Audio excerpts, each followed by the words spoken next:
हम आज बात करते हैं क्लास 10th का रसायन का जो है फर्स्ट चैप्टर का ही रासायनिक अभिक्रिया एवं समीकरण। रासायनिक अभिक्रिया के हम कुछ पार्ट हम पढ़ चुके हैं और इसमें हम पहले समझ लेते हैं अभिकारक क्या है और प्रतिफल क्या है। हम पहले इसको समझ लेते हैं, उसके बाद आगे हम फिर बात करेंगे। देखिए क्या करें, अभिकारक जो पदार्थ रासायनिक अभिक्रिया में भाग लेकर नए पदार्थ बनाते हैं उन्हें अभिकारक कहते हैं। और प्रतिफल में समझिए, कर आप रासायनिक अभिक्रिया के फलस्वरूप बने नए पदार्थ प्रतिफल कहलाता है। यानी कि कोई पदार्थ है जो एक साथ, जैसे कि आप देखते हैं संतरा है, संतरा को क्या करते हैं, अगर जूस निकालना रहता है तो संतरा को पहले पेड़ बनता है जो कि जूस के रूप में आता है। उसी तरीके से आलू ले लीजिए, टमाटर ले लीजिए, क्या करता है, अगर आपको सब्जी बनाना है तो उसको पहले काट देते हैं छोटा छोटा, और काटने के बाद जो बनाना चाहते हैं वो बन जाता है, तो अलग निकलता है। तो ये अभिकारक और उत्पाद समझेंगे। यहाँ पर यह कह दिया जो पदार्थ रासायनिक अभिक्रिया में भाग लेकर नए पदार्थ बनाते हैं उन्हें अभिकारक कहते हैं। यह अभिकारक का डिफिनीशन। उत्पाद में क्या, रासायनिक अभिक्रिया के फलस्वरूप बने नए पदार्थ क्या पदार्थ प्रतिफल कहलाता है। यानी कि रासायनिक अभिक्रिया के फलस्वरूप जो बनता है ना, बन के बाहर आता है, वो क्या प्रतिफल कहलाता है। जैसे समझिए, जैसे ए प्लस बी, ये इधर जाएगा तो क्या ए बी बने, ये भी बना, तो इसको हम कहेंगे ये क्या है, अभिकारक कहेंगे। इसको कहेंगे अभिकारक,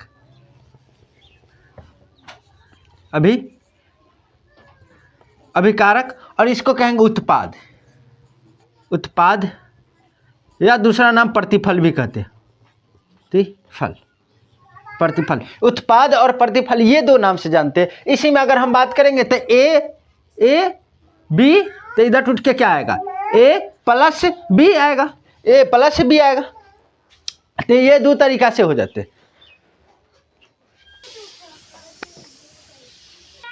तो हम बात कर रहे थे ए बी यदि रहा तो इधर जाके टूटकर क्या बनेगा, ए प्लस बी। देखिए तो इसको हम कहेंगे अभिकारक। इसको क्या कहेंगे, अभिकारक,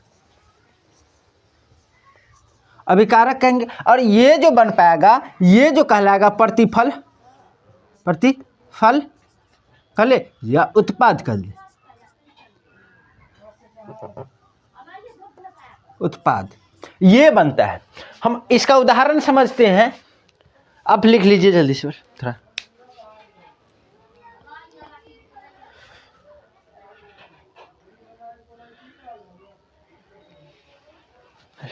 देखिए अगर हम आगे बात करें तो हाइड्रोजन प्लस क्लोरीन के साथ हम अभिक्रिया कराएंगे तो HCl बन जाएगा। जैसा देखिए हाइड्रोजन प्लस क्लोरीन के साथ अभिक्रिया कराएंगे तो क्या बनेगा, HCl यानी कि हाइड्रोक्लोरिक।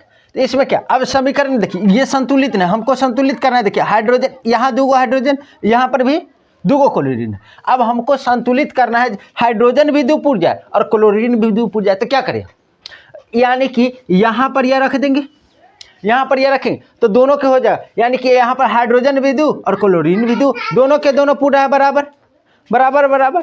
तो ये अगर बात दूसरे के बात करें तो कैल्शियम कार्बोनेट से अगर हम अभिक्रिया कराएंगे, कैल्शियम कार्बोनेट के साथ अभिक्रिया करेगा तो क्या बनेगा, कैल्शियम कार्बन, कैल्शियम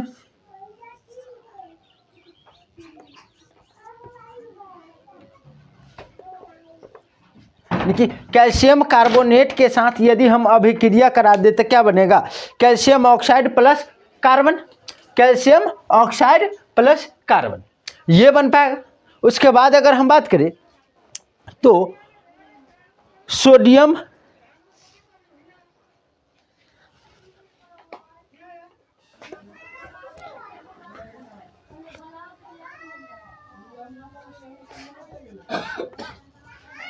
देखिए अगर हम Zn और H2SO4 के साथ अगर अभिक्रिया कराएंगे तो क्या बनेगा, ZnSO4 प्लस H2, ये बना पाएगा। यानी कि Zn के साथ Zn प्लस H2SO4 के साथ अगर हम अभिक्रिया कराएंगे तो ZnSO4 प्लस H2 बनेगा। तो हम इसमें आप बतलाइए, अगर हम बात करेंगे इसमें अभिकारक कौन है, उत्पाद कौन है, प्रतिफल कौन है, तो कैसे बतलाइए। देखिए, यानी कि पहला हम देखेंगे ये सभी के सभी क्या कहलाएगा, अभिकारक कहलाएगा। क्या कहलाएगा, तो अभिकारक हम लिख लेंगे, अभिकारक, अभिकारक, ये भी अभिकारक,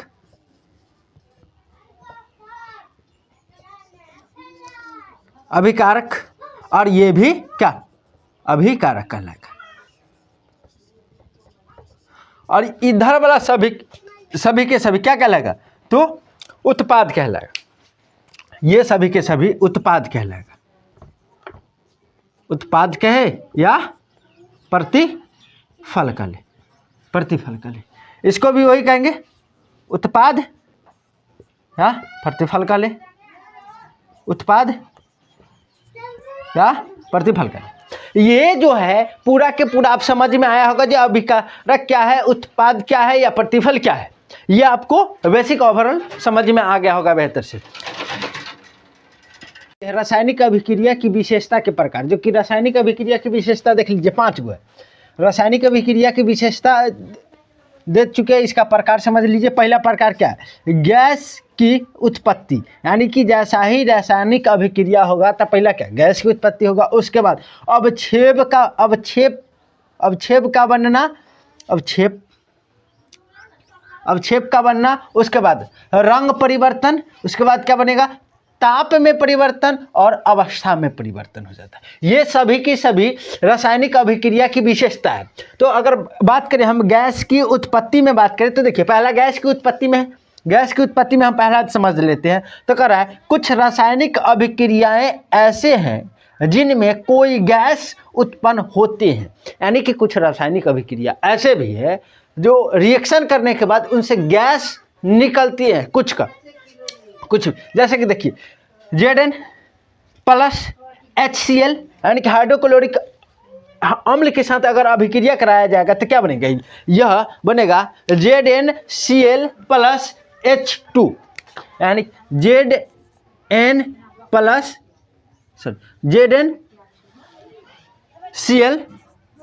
प्लस H2 बनेगा, H2 बना, यानी कि H2 गैस निकल रहा है। फिर इसको अगर ZnH2SO4 के साथ अगर अभिक्रिया करा दे तो ZnSO4 प्लस क्या निकलेगा, तो H2, ये गैस यहाँ से उत्सर्जन होना शुरू कर देगा।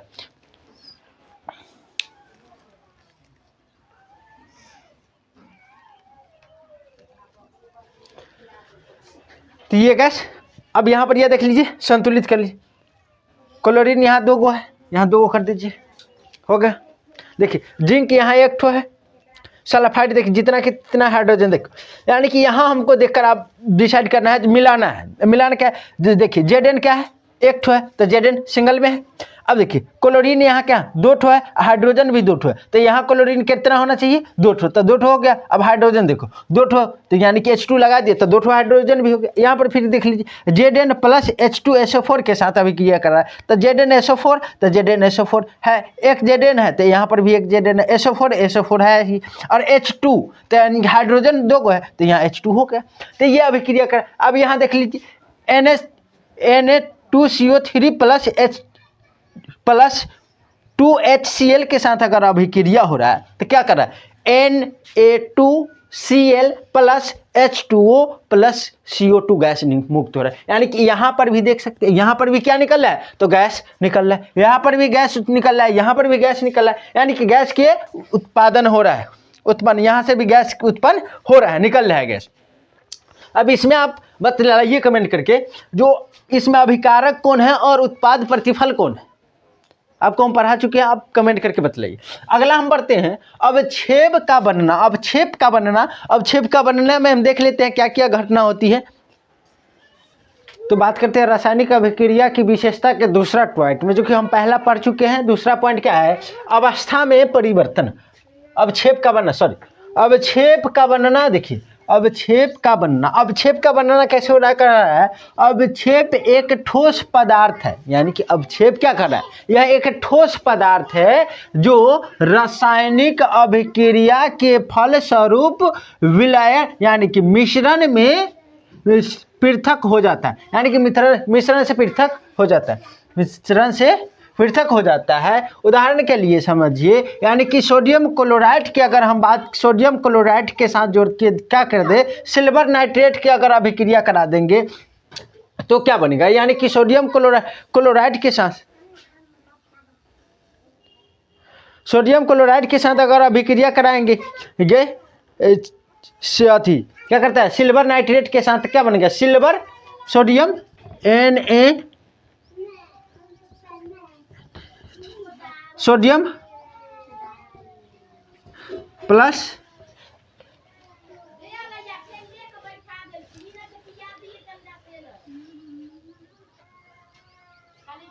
Cl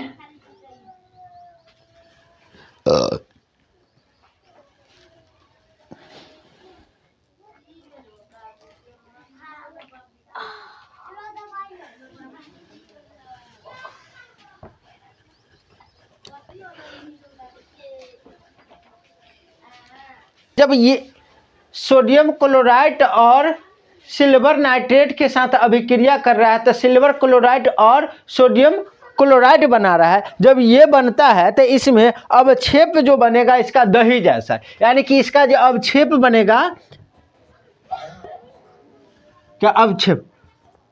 अवक्षेप जो बनेगा कैसा बनेगा? तो दही जैसा यानी कि इसका अवक्षेप कैसा बनेगा? दही जैसा बन जाएगा। और आगे हम बात करें बेरिलियम क्लोराइड के साथ H2SO4 के अभिक्रिया कराएंगे तो बेरिलियम क्या बनेगा? ये यहाँ पर यह बन पाएगा SO4 beryllium sulphide plus H2 cell बनना चाहिए। बेरियम सल्फाइड के साथ अभिक्रिया कराएंगे H2Cl, यानी कि इधर सॉरी 2 हो जाएगा, क्लोरीन इधर 2 ठो ना, H2 ये बनेगा। देखिए क्या है, क्योंकि देखिए बेरियम क्लोराइड प्लस H2SO4 के साथ अभिक्रिया कर रहा है तो क्या बेरियम सल्फाइड एक जगह आ गया प्लस HCl बन रहा है, यानी कि H देखिए यहाँ पर हाइड्रोजन प्लस क्लोरीन यानी कि HCl बना रहा है। देखिए अब यहाँ पर यह क्या है, जो हाइड्रोजन 2 पूरा है, यहाँ पर भी हाइड्रोजन 2 पूरा है। क्लोरीन की बात करें तो क्लोरीन यहाँ 2 दिखा रहा है तो 2 क्लोरीन पुराना है ना, तो यहाँ पर यह क्या Cl लगा दिए। तो ये पूरा के पूरा अवक्षेप का बनना होता है, जो किस रूप में अवक्षेप बन रहा है से देख चुके हैं। इसमें अगर कोई डाउट है तो कमेंट कीजिए।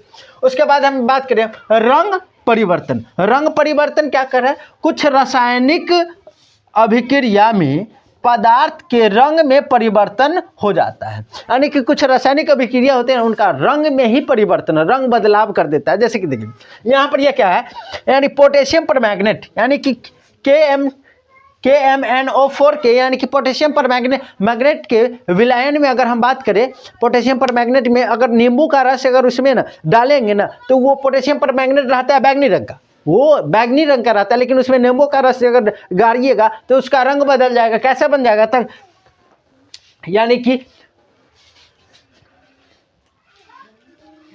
इसका रंग जो है नारंगी बन जाएगा, बैगनी से नारंगी। यानी कि जैसा ही पोटेशियम परमैंगनेट के विलयन में अगर नींबू का रस निचोड़ कर रखते हैं तो उसका रंग बैगनी से कैसा बन जाएगा, तो नारंगी के तरफ इसका रंग बदल जाएगा, यानी कि सीधी सी इसका जो है रंग गायब होना शुरू हो जाए।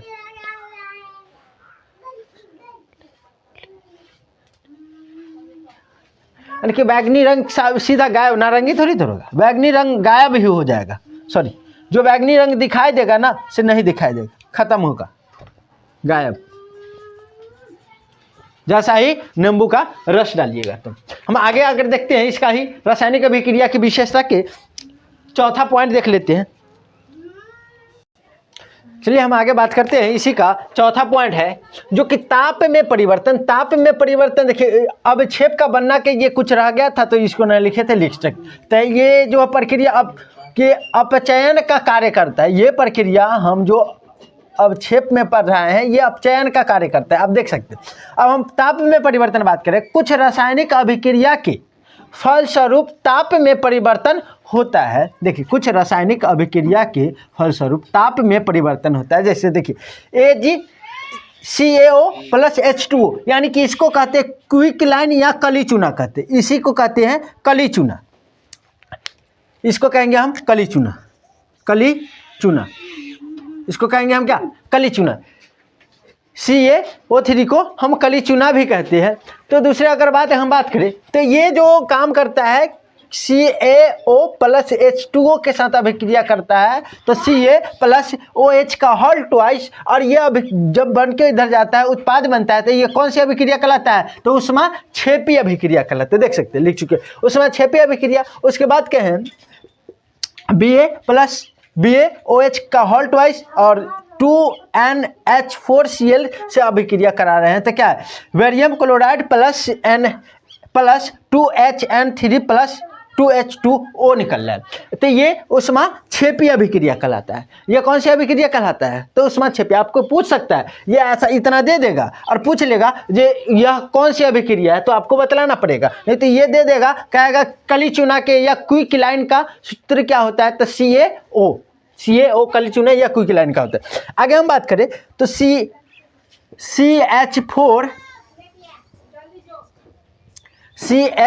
प्लस 2O2 को अगर अभिक्रिया करा रहा है तो CO2 यानी कि कार्बन प्लस H2O यानी कि जल प्लस ऊर्जा निकल रहा है, यानी कि CH4 के साथ 2H2 को अभिक्रिया करा रहा है तो क्या? कार्बन प्लस जल यानी और ऊर्जा निकल रहा है, ये प्रक्रिया हो रहा है। उसके बाद ग्लूकोज का सूत्र देखिए, ये ग्लूकोज का सूत्र है C6H12O6 प्लस CO2, यानी कि ये ग्लूकोज का सूत्र है। अब इसके साथ जब अभिक्रिया होता है तो क्या बना रहा है? देख सकते हैं, ये पूरा के पूरा C6 carbon plus H2O 12 H2O plus ऊर्जा निकल रहा है, ये भी। अब यहाँ देखिए सिल्वर क्लोराइड के साथ अभिक्रिया करा रहा है तो क्या बना? सिल्वर प्लस क्लोरीन अलग हो रहा है, यानी कि सिल्वर क्लोराइड यानी कि AgCl के साथ अभिक्रिया करा रहा है तो Ag प्लस Cl अलग हो रहा है। फिर उसके बाद बात करें तो हम AgBr यानी कि सिल्वर ब्रोमाइड के साथ सूर्य का प्रकाश जब पड़ता है, सूर्य का प्रकाश ही पड़ रहा है, तो ये पड़ने के बाद क्या बन रहा है? Ag प्लस Br यानी कि सिल्वर ब्रोमाइड पड़ रहा है। तो अब इसमें आपको तो हम ये बतला चुके हैं जो उष्मा छेपी अभिक्रिया, ये बतला चुके हैं जो उष्मा शोषी अभिक्रिया। तो आपको ये दोनों के बतलाना है क्या कहलाता है, उष्मा छेपी उष्मा शोषी क्या कहलाता है, या कोई नहीं, आपको ये बतलाना है, जो कि हम आपको इतना बतला देख सकते हैं। अगला हम पढ़ लेते हैं पचमा जो है सो, अगर पचमा नंबर की बात करेंगे तो पचमा का है अवस्था में परिवर्तन की बात कर रहे हैं, तो अवस्था में परिवर्तन हम समझ लेंगे। अब पहले देख लेंगे उष्मा छेपी अभिक्रिया किसे कहते हैं और उष्मा शोषी अभिक्रिया क्या है, उसके बाद पचमा हम देख लेंगे।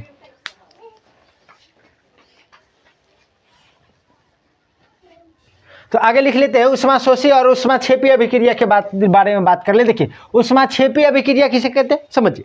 उष्मा छेपी अभिक्रिया वह रासायनिक अभिक्रिया जिसमें उष्मा का उत्सर्जन होता है, यानी कि वह रासायनिक अभिक्रिया जिसमें उष्मा का उत्सर्जन होगा तो क्या होगा? उष्मा छेपी अभिक्रिया कहलाएगा। और उष्मा शोषी अभिक्रिया की बात करें तो वह रासायनिक अभिक्रिया जिसमें उष्मा का अवशोषण होता है, यानी कि जिसमें उष्मा निकलेगा तो उष्मा छेपी अभिक्रिया, जिसमें उष्मा न निकलेगा तो उष्मा शोषी अभिक्रिया। सीधी सी बात है, जिसमें उष्मा निकला वो क्या कहलाएगा? तो उष्मा छेपी अभिक्रिया, और जिसमें उष्मा ना निकलेगा तो उष्मा क्या कहलाएगा? देख सकते हैं, शोषी अभिक्रिया कहलाता है। अब उसके बाद बात करें हम अवस्था में परिवर्तन, जो कि लास्ट है हमारा। अवस्था में परिवर्तन कर रहा है कुछ रासायनिक अभिक्रिया के फलस्वरूप, क्या कर रहा है? कुछ रासायनिक अभिक्रिया के फलस्वरूप पदार्थ की अवस्था में परिवर्तन होता है। क्या कहता है? पदार्थ की अवस्था में परिवर्तन होता है। उदाहरण के लिए समझिए, करा मोमबत्ती जलता है तो कुछ द्रवित कुछ ठोस और गैस में बदल जाता है। जैसे देखते हैं मोमबत्ती जला, ठोस है, ठोस जलना शुरू करेगा तो कुछ पार्ट क्या होगा, द्रवित अवस्था में आएगा। द्रवित अवस्था में आने के बाद धीरे धीरे क्या होगा। तो हम बात करते हैं समीकरण के बारे में, जो आखिरकार समीकरण कैसे लिखी जाती है। तो समझिए, समीकरण के बारे में कहा जाता है जब किसी रासायनिक